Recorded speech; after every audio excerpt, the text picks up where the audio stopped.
மனிதர்களாகட்டும் இல்லை மிருகங்களாகட்டும், யாராக இருந்தாலுமே அவங்களுக்கு தேவையான எல்லாமே ஒரே இடத்துல கிடச்சிருச்சு அப்படின்னா கண்டிப்பாக அவங்கள அது ஒரு சோம்பேறித்தனத்துக்கு கொண்டு போயிடும். இது காசு பணம் பொருள் இது மட்டும் கிடையாதுங்க. அவங்களுக்கு தேவையான அந்த சிந்தனைகள் இருக்குது பார்த்தீங்களா, அந்த சிந்தனைகளை கூட இந்த மாதிரியான சூழ்நிலைகள் கொஞ்சம் கொஞ்சமாக குறைச்சி அவங்களுடைய மூளையோட பயன்பாட்டை கொஞ்சம் கொஞ்சமாக குறைச்சிரும். இதையெல்லாம் எப்படி சரி செய்யலாம், இதையெல்லாம் தவிர்க்கிறதுக்கான வழிமுறைகள் என்ன அப்படிங்கிறத ஒரு சின்ன கதை மூலமாக பார்ப்போம். முன்னொரு காலத்தில் ஒரு ஊரில் எல்லா மனிதர்களும் ரொம்ப சந்தோஷமாக வாழ்ந்துக்கிட்டு வந்தாங்க. அது ஒரு கிராமம். அந்த கிராமத்தில் பார்த்திங்கன்னா வயதான முதியோர்களும் இருந்தாங்க, இளைஞர்களும் இருந்தாங்க. எல்லோரும் நல்லபடியாக தான் வாழ்ந்துக்கிட்டு வந்தாங்க. எப்போவுமே மாதத்துக்கு ஒரு முறை எல்லோரும் ஒரு சின்ன மீட்டிங் மாதிரி போட்டு அந்த ஊருக்கு தேவையான விஷயங்கள் என்னென்ன, அந்த ஊருக்கு நல்லது கெட்டது என்ன அப்படிங்கிறது எல்லாமே டிஸ்கஸ் பண்ணுவாங்க. அந்த சமயத்தில் இளைஞர்களெல்லாம் ஒரு அணியாகவும் பெரியவர்களெல்லாம் ஒரு அணியாகவும் உட்காந்து எல்லாத்தையுமே பேசிக்கிட்டு இருப்பாங்க. அதே போல் ஒரு சமயம் பேசிக்கிட்டு இருக்கும்போது ஒரு சின்ன தகராறு ஏற்பட்டுருது. அது என்னென்னா, ஒரு பெரியவர் சொன்ன கருத்தை அந்த இளைஞர்கள் வந்து ஏற்க மறுக்கிறாங்க. அந்த இளைஞர்கள் என்ன கேட்குறாங்களோ அதையுமே இந்த பெரியவர்கள் மறுக்க ஆரம்பிச்சிட்டாங்க. இந்த தகராறு என்ன ஆகுதுன்னா கொஞ்சம் கொஞ்சமாக பெருசாகிக்கிட்டே போகுது. இது கடைசியில் எங்கே போய் முடிஞ்சிச்சு அப்படின்னா, யார் ரொம்ப பெரிய அறிவாளி அப்படிங்கிற அளவுக்கு மாற்றி மாற்றி பேசிக்க ஆரம்பிச்சிட்டாங்க. இளைஞர்கள் தரப்பில் நாங்கள் தான் வந்து உண்மையிலேயே அறிவாளிகள், எங்களுக்கு தான் எல்லாமே தெரியும், இப்போ புதுசாக இருக்கிற எல்லா ட்ரெண்டுமே எங்களுக்கு தெரியும், நீங்கள் வந்து ரொம்ப ஓல்ட் ஆகிட்டீங்க, உங்களுக்கெல்லாம் அந்த காலத்தில் டெக்னாலஜி மட்டும் தான் தெரியும், அதனால் உங்களுக்கு கொஞ்சம் அறிவு கம்மியாக தான் இருக்கும் அப்படிங்கிற மாதிரி பேச ஆரம்பிச்சிட்டாங்க. அதே மாதிரி பெரியவர்கள் பார்த்திங்கன்னா, இல்லைப்பா என்ன தான் இருந்தாலையும் பழைய டெக்னாலஜிக்கு ஈடாக இப்போ எதுவுமே கிடையாது, எங்களுக்கு கொஞ்சம் அறிவு இருக்குப்பா அப்படிங்கிற மாதிரி அவங்களும் பேச ஆரம்பிச்சிட்டாங்க. இப்படி மாற்றி மாற்றி ரெண்டு பேரும் பேசிக்கிட்டே இருந்தாங்க. கடைசியில் அந்த ஊர் தலைவர் வந்து ஒரு முடிவுக்கு வந்துட்டார்.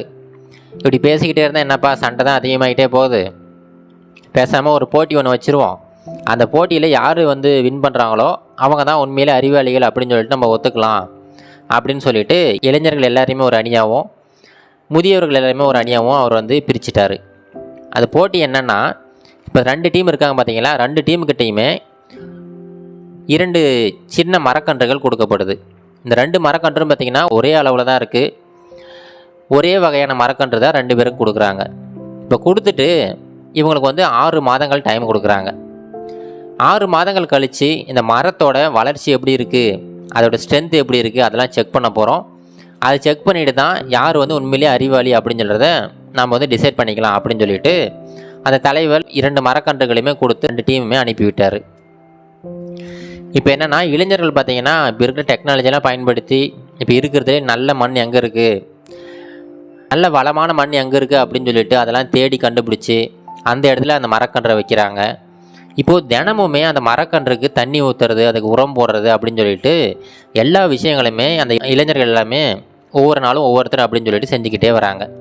ஒரு சின்ன புழு பூச்சி அங்கே வந்துட்டால் கூட உடனே அதுக்கு வந்து மருந்து அடிக்கிறது அப்படின்னு சொல்லிட்டு அவ்வளோ கஷ்டப்பட்டு அந்த மரக்கன்றை பராமரிச்சுக்கிட்டே வராங்க.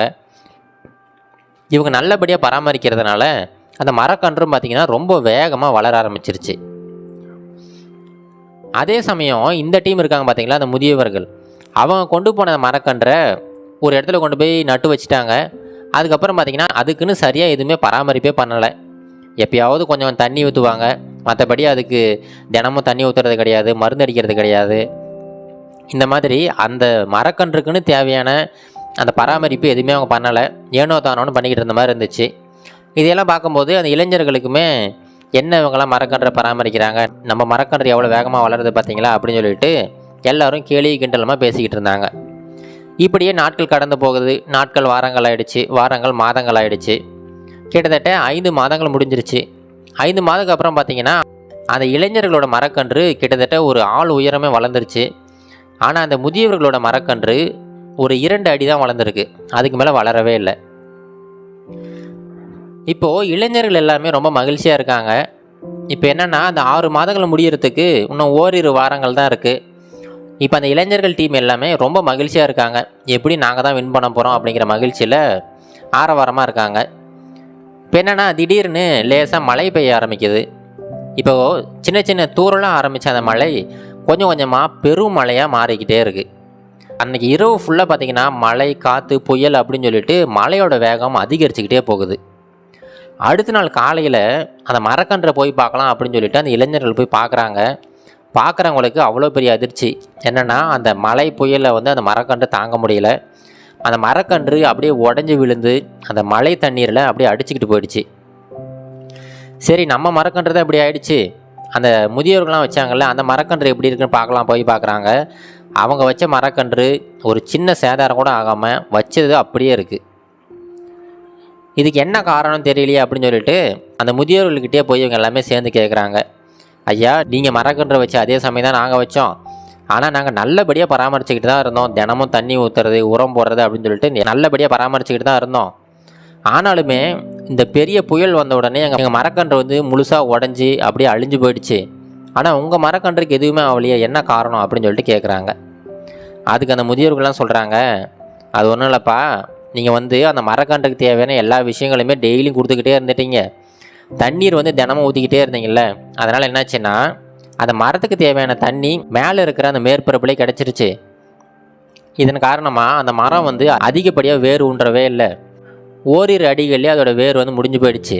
ஆனால் நாங்கள் வச்ச மரக்கன்றுக்கு கொஞ்சம் கொஞ்சம் தான் தண்ணி ஊற்றினோம். ஒரு வாரத்துக்கு ஒரு முறை, 2 வாரத்துக்கு ஒரு முறை, இந்த மாதிரி கொஞ்சம் கொஞ்சம் தான் தண்ணி ஊற்றிக்கிட்டு இருந்தோம். இதனால் என்னாச்சுன்னா அந்த மரம் வந்து அந்த தண்ணியை தேடி வேரை வந்து ரொம்ப ஆழமாக போக ஆரம்பிச்சிருச்சு. இப்போ மரக்கன்றோட வளர்ச்சி கம்மியாக இருந்தாலுமே அதோட வேரோட ஆழம் வந்து ரொம்ப அதிகமாகிடுச்சு. அதனால தான் இவ்வளோ பெரிய புயல் வந்து கூட அந்த மரத்தை சாய்க்க முடியல அப்படின்னு சொல்கிறாரு.